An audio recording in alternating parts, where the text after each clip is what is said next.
If you know JK, she and Martin have had a difference for some time. Mostly on George's side. He really does not like Harry Potter or J.K. Rowling or her ilk or whatever. And he's changed his mind a little bit. He softened slightly, but he's still very hostile. But there's a much more interesting debate to be had, and that's where I'll finish it off because I just recently did the thing on the Nevers, and I described it as supernatural, right? Because Joss Whedon did Angel, which was a much more explicitly supernatural series, and that might not be true. The Nevers might be totally within the realm of naturalism, quote unquote. Right? It could be that these women have these powers through natural means, and Whedon is on record, he's a diehard atheist. So, might I be forced to retract the statement? The answer is I think not, because, and this is where we get to JK and George, we're really discussing nothing but semantics, right? What exactly is the Nevers? Well, it seems like if you have to be precise, it would be called science fiction, and science fiction doesn't necessarily have supernatural elements. It can,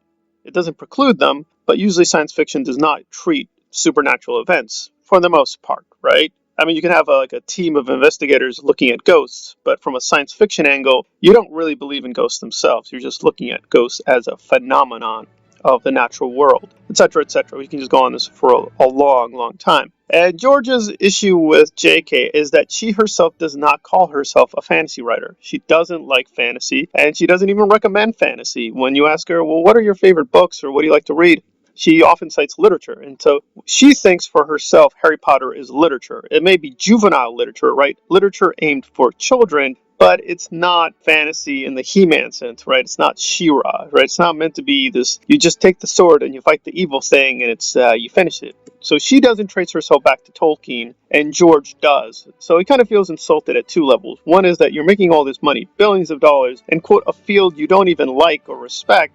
And on top of this, they have a sort of specific issue between them that the Nebula gave J.K. its prize over George, and George for a long time feels like he was robbed, like he made the better book. It was a book well respected within his field, but they gave it to J.K. I would stick up for the Nebula in this. I think he's right that they didn't give it to her on the merits. I think what happened is J.K. is a big famous name. They want the Nebula to have a lot of cachet among quote big people, so let's give it to J.K. Whereas George was well respected, but he was not a super brand name everybody knew. And he's talked about this. He's been very clear that he feels he's a better writer. His books are better, and he may have a smaller readership, but the readership is real. Whereas, sort of, she does have readers, but these readers are not serious. But I think to bracket all that, I think again we're sort of stuck with, well, what exactly is one doing? What is the other person not doing?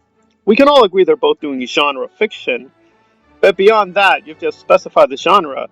It's like it's really hard to pin down, and we're going to hear Kim speak on this and try to show that yeah, it's kind of pointless to even try to differentiate science fiction from fantasy or fantasy from quote another genre because you're always going to get stuck. And I actually believe that science fiction and fantasy are just two flavors of the same thing. I mean, one of them is chocolate ice cream and one of them is strawberry ice cream, but they're both ice cream, and they taste really good. Now, there are some people who don't believe that, who feel that they're completely opposite, and indeed may even be in opposition to each other, because science fiction is real and realistic and, you know, could possibly happen, and fantasy is not. Which is a dubious proposition when you think about it, because it doesn't hold up. Actually there's far more evidence for the existence of ghosts than for hyperspace. So why don't you tackle that? The border between science fiction and fantasy is so permeable and interpenetrated that it can never be teased out, and none of the ways that people try to do it actually work very well. So it's a game that we play in our field, and some people will argue over it, and other people realize that it can never be accomplished because time travel is usually called science fiction, and yet it's a fantasy. And every night we are always having about 3 or 4 fantasy novels run through our heads, which are our dreams, and those dreams are real. And so you could say that it's a kind of science fiction where where you drop into your dreams every night. And there are other ways in which the borders are permeable. If you set your story 5 million years in the future and there's humans involved, then you have this Clarke's law that any technology sufficiently advanced is indistinguishable from magic. Very true. Like your cell phone, it's magic. So we're already there, and the distinction between the two is more is unimportant except in publishing terms. And the guy who wrote the Encyclopedia of Science Fiction and the Encyclopedia of Fantasy, John Clute, writing almost every entry in both encyclopedias, if you can, he suggests that we call it all fantastica to distinguish it from domestic realism. And instead of trying to make a distinction that can't be made between science fiction and fantasy, you accept that in fantastica, things that happen that might not happen to you on the street tomorrow and yet are worth writing about and talking about. And So we've heard him speak, and I agree. I don't agree necessarily the term fantastica will really resolve much.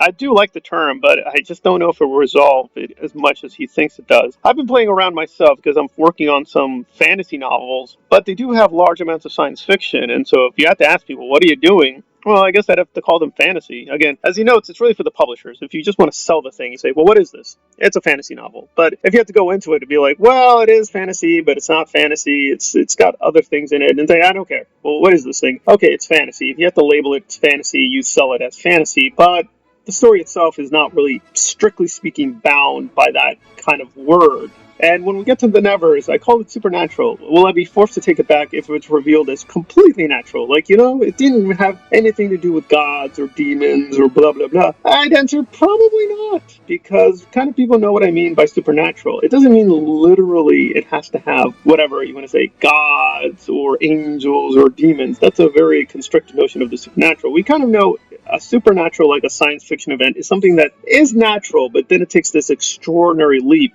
and we're into a different realm, right, which is basically fantasy. But again, how do we differentiate fantasy from something else? It's, as Kim says, it's probably not possible. It probably seems like we just have fantasy at different levels. But that's what I like about A Song of Ice and Fire, because it does have things you associate with quote-unquote science fiction like zombies, but they're put in a fantasy setting. And I guess that's what I like. George is thinking is, well, why not zombies in a fantasy setting? What's wrong with that? And from a JK perspective, there is something wrong with that, because like, ooh, now it's getting into too juvenile, it's a little too popular, it's not literary enough. And I agree with him that JK is being, I think, kind of silly, just trying to imagine what she's doing is literature in some high sense, and everyone else is doing something lower or inferior. Whereas, like, that hierarchy doesn't hold up. So I expect the Nevers will probably have supernatural events in it, not meant to be taken as a documentary. So we have to make a lot of imaginative leaps. But I would disagree with George in one part where he thinks that, well, the good thing about Harry Potter is it gets people ready for his books. I think that's being a little too insulting. I do think Harry Potter, with its own domain, is pretty respectable, and I think kind of contradicts his own position that we shouldn't make these distinctions. Just a different flavor of A Song of Ice and Fire, because we do have some tragedies and some deaths in Harry Potter. It's not the Game of Thrones level, where I definitely feel the deaths in Game of Thrones very, very differently. But I don't think JK is an alien to tragic events. I think it's her thing that it should have a much more optimistic or happy setting when those tragedies happen. But we'll see. All right, this has been a short commentary on JK versus GRRM on fantasy. Thanks for listening.